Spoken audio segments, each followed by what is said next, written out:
Assalamu alaikum. Sister Fatima, United Arab Emirates. Assalamu alaikum.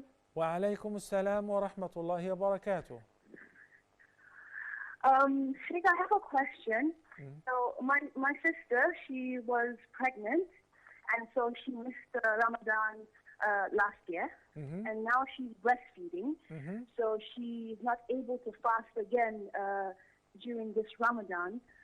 So she's wondering if, can she feed people to compensate for the Ramadan that she missed last year and potentially the Ramadan that she's going to miss this year, or does she wait until she finishes breastfeeding and then she can repay the fast? So and is it appropriate to have carry over, your fast from one Ramadan to the other? Like, what's the appropriate way to compensate for missed fast due to pregnancy or breastfeeding? Got your question.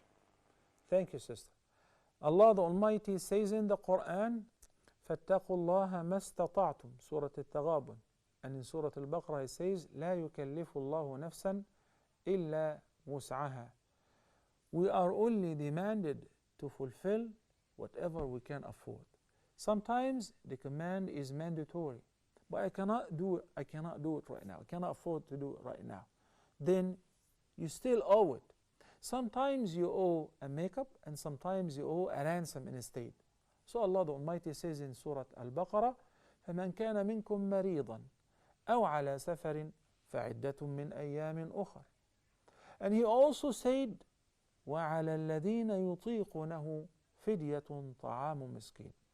In brief, the summary of the commentators of the Quran on this ayah is as follows: that if a person is sick, if a person is traveling, he's exempt from fasting because of the hardship, no problem. But عِدَّةٌ مِّنْ أَيَّامٍ أُخْرٍ, because the person would restore his original condition of going home, of feeling better. By analogy to that, the pregnant woman and the breastfeeding woman. This condition is not everlasting.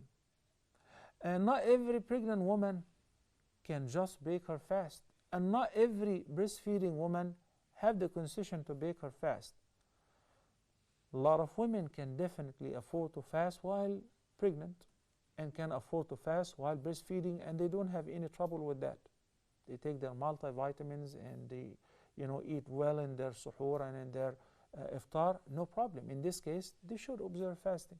But if you think you cannot afford it, you're sick, you're tired, you don't have enough juice to give to the baby, well, that would affect your pregnancy or breastfeeding, and your physician advise you not to fast. In this case, skip fasting and make it up whenever you recover, whenever you're not breastfeeding anymore.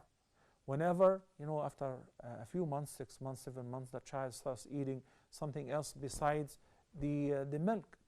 So it gives the mother a break. You don't do the same from day one to the end of the 2 years, the same. Rather, it slows down. So you'll be able to fast. So whatever you skipped during Ramadan due to pregnancy or due to breastfeeding, only you don't have any other excuse, like you're sick, you're chronically ill, you have a disease that prevents you from fasting, you're diabetic or hyper or hypotensive, whatever, then in this case you should just make it up, and there is no other ransom because it was not your choice. You have a legitimate concession, enjoy it. Barakallahu feekum.